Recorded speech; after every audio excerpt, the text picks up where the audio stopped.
நான் அடுத்த நிகழ்ச்சிக்காக அங்கிருந்து புறப்பட்டேன்.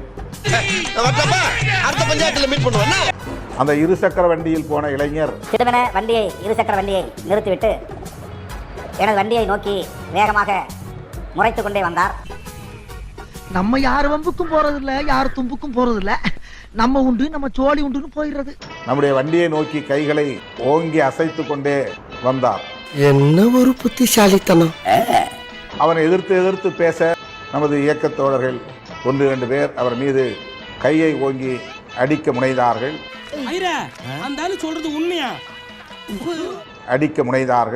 பாய்ஸ் நல்ல ஆக்ஷன் பிளாக் மாட்டிருது. ஃபுல் என்ஜாய்மெண்ட் தான். வாங்கடா. என்னப்பா ரெடியா?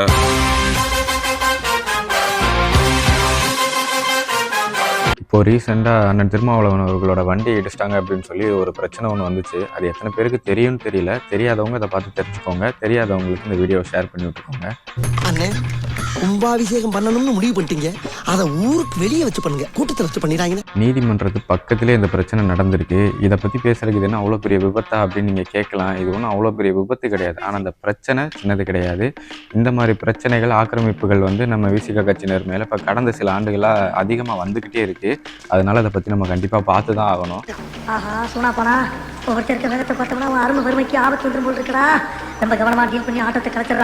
இந்த சம்பவத்துக்கு அண்ணன் திருமாவளவன் வந்து அவரே உட்காந்து ஒரு வீடியோ ஒன்று போட்டிருக்காரு. அந்த வீடியோவில் அவர் என்ன சொல்கிறாரு அப்படின்றத நீங்களே ஒரு டைம் பார்த்துட்டு வந்துடுங்க. அவரை அடித்து அவருக்கு மயக்கம் வந்து விட்டது என்றெல்லாம் செய்திகளை, அவதூறு செய்திகளை பரப்பி கொண்டிருக்கிறார்கள்.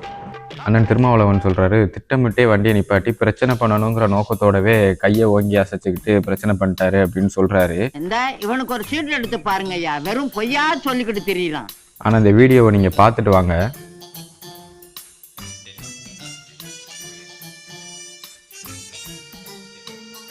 இப்போ நம்ம வண்டியில் போயிட்டு இருக்கோம். நம்ம வண்டியில் திடீர்னு யாரோ ஒருத்தவங்க லேசாக இடிச்சிட்டாலும் அது நமக்கு கோபம் வரும் தான். யாராக இருந்தாலும் ஏன் இடிச்சிங்கன்னு கேட்க தான் முடியும்.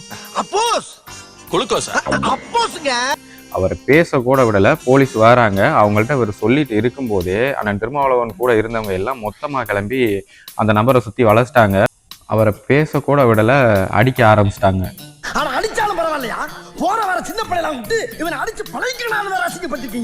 அண்ணன் திருமாவளவன் சொல்றாரு, அடிக்க முனைஞ்சிட்டாங்க அப்படின்னு சொல்லிட்டு.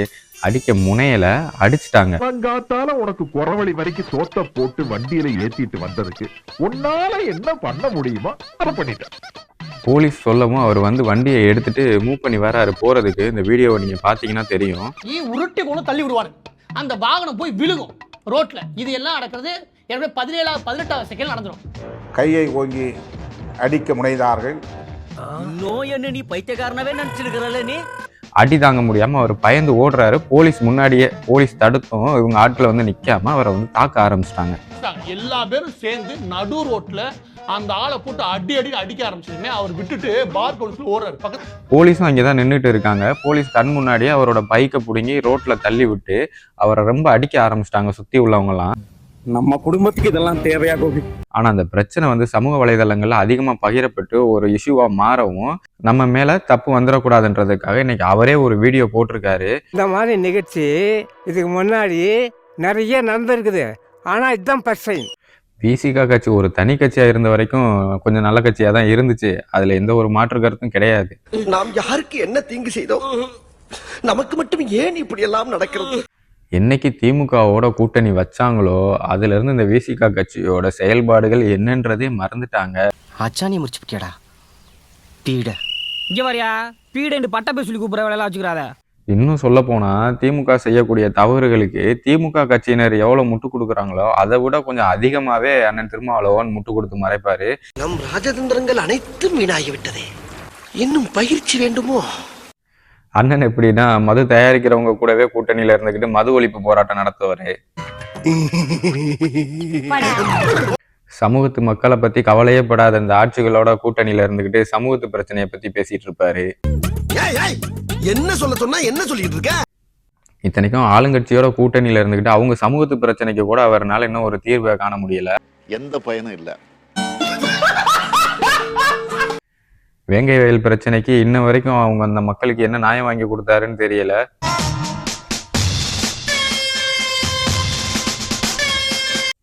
திமுகவை அவர் எவ்வளோ விமர்சனம் பண்ணியிருக்காரு, எப்படிலாம் விமர்சனம் பண்ணியிருக்காரு அப்படின்னு நம்ம எல்லாருக்குமே தெரியும். வேற யாரும் இல்ல சந்திரன், அவன் என்னோட காலேஜ் ஃப்ரெண்டு.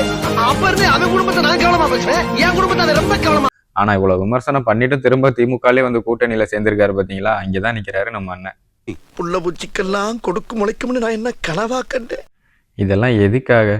தன்னோட சமூகத்து மக்களோட நலனுக்காகவா இல்லை இவரோட நலனுக்காகவானே இன்னும் தெரியல.